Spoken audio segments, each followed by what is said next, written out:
ಎಲ್ಲರಿಗೂ ನಮಸ್ಕಾರ. ಇವತ್ತು ಆರೋಗ್ಯಕರವಾದ ಮತ್ತು ರುಚಿಯಾದ ಒಂದು ಸಾರು ಮಾಡಿ ತೋರ್ಸಕತ್ತೀನಿ. ಇದನ್ನು ನೀವು ಚಪಾತಿ, ರೋಟಿ, ಅನ್ನ ಎಲ್ಲದಕ್ಕೂ ಹಚ್ಕೊಂಡು ತಿನ್ಬೋದು. ಈಗ ಸಿಂಪಲ್ಲಾಗಿ ಯಾವ ಥರ ಮಾಡ್ಕೊಳೋದು ಅನ್ನೋದನ್ನು ತೋರಿಸ್ತಾ ಇದ್ದೇನೆ, ನೋಡ್ಬೋದು. ಈಗ ನಾನು ಒಂದು ಪಾತ್ರೆ ಇಟ್ಕೊಂಡೆ ನೋಡ್ರಿ. ಅದಕ್ಕೆ ಎಣ್ಣೆ ಹಾಕ್ಕೊಳಕತ್ತೀನಿ. ಒಂದು 4-5 ಚಮಚ, ಟೀ ಚಮಚದಿಂದ ಒಂದು 4-5 ಚಮಚ ಎಣ್ಣೆ ಹಾಕ್ಕೊಳ್ರಿ. ನಿಮ್ಗೆ ಯಾವುದು ಬಳಸ್ತೀರಾ ಅದನ್ನು ಹಾಕ್ಕೊಳ್ರಿ. ಎಣ್ಣೆ ಕಾದಿಂದ ಒಂದು ಸ್ವಲ್ಪ ಜೀರಿಗೆ, 1 ಟೀ ಚಮಚ ಜೀರಿಗೆ, 1/4 ಟೀ ಚಮಚ ಸಾಸಿವೆ ಚಟ್ಪಟ್ ಅಂತ ಸಿಡಿಯೋವರೆಗೂ ಬಿಟ್ಟು ಉಳಿದಿದ್ದ ಸಾಮಗ್ರಿಗಳನ್ನ ಹಾಕ್ಕೊಳ್ಳೋಣಂತ. ನಾವು ಭಾಳ ಸಿಂಪಲ್ಲಾಗಿ ಮಾಡ್ಕೊತೀವಿ. ಕೆಲವೊಂದು ಮಸಾಲ ಹಾಕ್ಕೊಂಡು ಮಾಡ್ಕೋಬೋದು. ನಾನು ಇವತ್ತು ಸಿಂಪಲ್ಲಾಗಿ ಯಾವ ಥರ ಮಾಡ್ಕೊಳೋದು ಅನ್ನೋದನ್ನು ತೋರ್ಸಕತ್ತೀನಿ. ಬೆಳ್ಳುಳ್ಳಿನ 1 ತೊಗೊಂಡಿನ ಮೇಲಿನ ಸಿಪ್ಪೆ ಎಲ್ಲ ತೆಗೆದು, ಮತ್ತು 2 ಕಡ್ಡಿ ಕರಿಬೇವು, ಮತ್ತು ಈರುಳ್ಳಿ, ಸ್ವಲ್ಪ ಟಮಾಟೊ ಎಲ್ಲನೂ ಹಾಕ್ಕೊಂಡು ಒಂದು ಸ್ವಲ್ಪ ನಾವು ಎಣ್ಣೆ ಒಳಗನ ಈ ಥರ ಮೆತ್ತಗಾಗೋವರೆಗೂ ಇದನ್ನು ಹುರ್ಕೋಬೇಕು. ಅರಿಶಿನ ಸ್ವಲ್ಪ ನೋಡ್ರಿ, ರುಚಿಗೆ ತಕ್ಕಷ್ಟು ಉಪ್ಪು. ಯಾರೆಲ್ಲ ಹೊಸದಾಗಿ ನೋಡಕತ್ತೀರಿ ಫಸ್ಟ್ ಟೈಮು, ನನ್ನ ಚಾನಲ್ನ ಇನ್ನೂ ಸಬ್ಸ್ಕ್ರೈಬ್ ಮಾಡಿಲ್ಲ ಅಂದ್ರೆ ಸಬ್ಸ್ಕ್ರೈಬ್ ಮಾಡ್ಕೊಂಡು ನೋಡ್ರಿ. ಹಿಂದೆ ನಾನು ವಿಡಿಯೋ ಹಾಕಿದಾಗ ಒಬ್ಬರು ಮೆಂತ್ಯ ಕಡುಬು ಮಾಡಿ ತೋರಿಸ್ರಿ ಮೇಡಮ್ ಅಂತ ಕೇಳ್ಯಾರ. ಮಾಡಿ ತೋರಿಸ್ತೀನಿ ರೀ, ನೋಡ್ತಾ ಇದ್ರಿ ನೀವು. ತುಂಬ ಥ್ಯಾಂಕ್ಸ್ ನಿಮ್ಗೆ, ನೀವು ಹೇಳಿದ್ದಕ್ಕೆ. ನೋಡ್ಬೋದು, ಈಗ ನಾನು ಖಾರದ ಪೌಡ್ರು, ಖಾರಕ್ಕೆ ತಕ್ಕಷ್ಟು ಖಾರದ ಪೌಡ್ರಾಗಲಿ ಮತ್ತು ಮಸಾಲೆ ಪೌಡ್ರು ಮನೆಯಲ್ಲೇ ಮಾಡಿದಂಥ ಗರಂ ಮಸಾಲ ಸ್ವಲ್ಪ ಹಾಕ್ಕೊಂಡೀನಿ. ಈಗ ನೋಡಿರಿ, ಒಂದು ಸ್ವಲ್ಪ ನೀರು ಹಾಕ್ಕೊಳಕತ್ತೀನಿ. ನೀರು ಕುದಿ ಬರಲಿ. ಮೊದಲೇ ನಾನು ಹೆಸರು ಕಾಳನ್ನು ತೊಳೆದು ಉಪ್ಪು ಹಾಕಿ ಬೇಯಿಸಿಟ್ಕೊಂಡೀನಿ. ಒಂದು 5-6 ಸೀಟಿ ಮಾಡಿಸಿದ್ದೆ ನಾನು.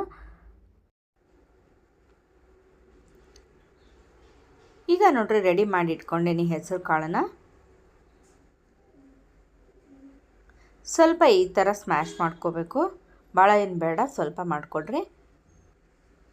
ಚಪಾತಿ ಆಗಲಿ, ಜೋಳದ ರೊಟ್ಟೆ ಆಗಲಿ, ಅನ್ನ, ಇದು ಒಂದೇ ಸಾಕು, ಎಲ್ಲದಕ್ಕೂ ಮ್ಯಾಚ್ ಆಗುತ್ತೆ ಅಂತಲೇ ಹೇಳ್ಬೋದು.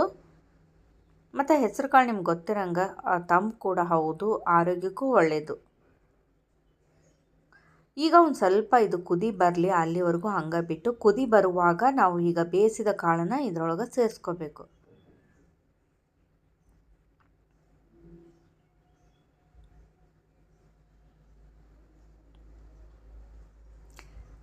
ನನ್ನ ಚಾನಲ್ನಾಗ ನಾನು ಬೇರೆ ಬೇರೆ ರೆಸಿಪೀಸ್ನ ನಾನು ತೋರಿಸೀನಿ.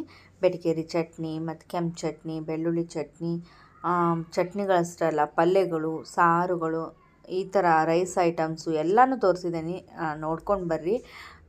ಯಾವುದು ಬೇಕು ಅನ್ನೋದು ಕೂಡ ಕಮೆಂಟ್ ಒಳಗೆ ತಿಳಿಸ್ರಿ, ನಾ ಯಾವುದು ಮಾಡಿ ತೋರಿಸ್ಲಿ ಅಂಥೇಳಿ. ಮತ್ತು ಈಗ ನೋಡಿರಿ, ಕುದಿ ಬರಾಕತ್ತೈತಿ. ಈ ಕುದಿ ಬರೋ ಟೈಮ್ನಾಗ ನಾವು ಈಗ ಬೇಯಿಸಿದ ಹೆಸರು ಕಾಳನ್ನು ಹಾಕ್ಕೋಬೇಕು. ಮತ್ತು ನೀವು ಅನ್ನಕ್ಕಾದ್ರೆ ಸ್ವಲ್ಪ ನೀರಿನ ಪ್ರಮಾಣ ಜಾಸ್ತಿ ಹಾಕ್ಕೊಂಡು ನೀರಾಗಿ ಮಾಡ್ಕೋಬೋದು. ಇಲ್ಲ ನೀವು ಚಪಾತಿ, ರೋಟಿಗೆ ತಿನ್ಬೇಕಂತಂದ್ರೆ ಗಟ್ಟಿನ ಮಾಡ್ಕೊಳ್ರಿ, ಸ್ವಲ್ಪ ನೀರಿನ ಪ್ರಮಾಣ ಕಡಿಮೆ ಹಾಕ್ಕೊಳ್ರಿ ಅಷ್ಟೇ. ತುಂಬ ರುಚಿ ಆಗುತ್ತೆ. ಬೆಳ್ಳುಳ್ಳಿನೂ ಹಾಕಬೇಕು ಮತ್ತು ಈರುಳ್ಳಿನೂ ಹಾಕಬೇಕು, ಅಂದ್ರೆ ಮಾತ್ರ ಸಖತ್ತಾಗಿರ್ತೈತಿ ಅಂತಲೇ ಹೇಳ್ಬೋದು. ಬೆಳ್ಳುಳ್ಳಿ, ಈರುಳ್ಳಿನ ಎರಡೂ ಹಾಕಿರಿ. ನಾನು ಏನೇನು ಹಾಕೀನಿ ಎಲ್ಲನೂ ಹಾಕಿ ಒಂದು ಸಾರಿ ನೀವು ಈ ಥರ ಮಾಡಿಕೊಡ್ರಿ. ಸಿಂಪಲ್ಲಾಗಿ ಟೇಸ್ಟಿಯಾಗಿ ಸಖತ್ತಾಗಿರ್ತೈತಿ ಅಂತಲೇ ಹೇಳ್ಬೋದು.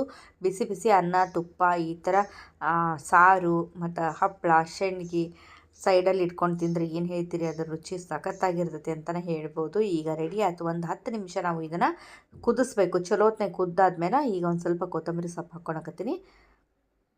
ಇಷ್ಟ ಆ ಥರ ಸಾಕಾಗ್ತೈತಿ, ನೋಡ್ಬೋದು. ಈ ಥರ ಗಟ್ಟಿನೂ ಅಲ್ಲ, ನೀರನೂ ಅಲ್ಲ, ಈ ಥರ ನಾನು ಎಲ್ಲ ಚಪಾತಿ, ರೋಟಿ ಮತ್ತು ಅನ್ನ ಎಲ್ಲದಕ್ಕೂ ಸರಿ ಹೊಂದಂಗೆ ನಾನು ಮಾಡ್ಕೊಂಡೇನಿ ರೆಡಿನ. ನೋಡಿದ್ರಲ್ಲ, ಮತ್ತೆ ಮುಂದಿನ ರೆಸಿಪಿ ಸಿಗ್ತೀನಿ ರೀ. ಅಲ್ಲಿ ತನಕ ನಿಮ್ಮೆಲ್ಲರಿಗೂ ನಮಸ್ಕಾರ ರೀ.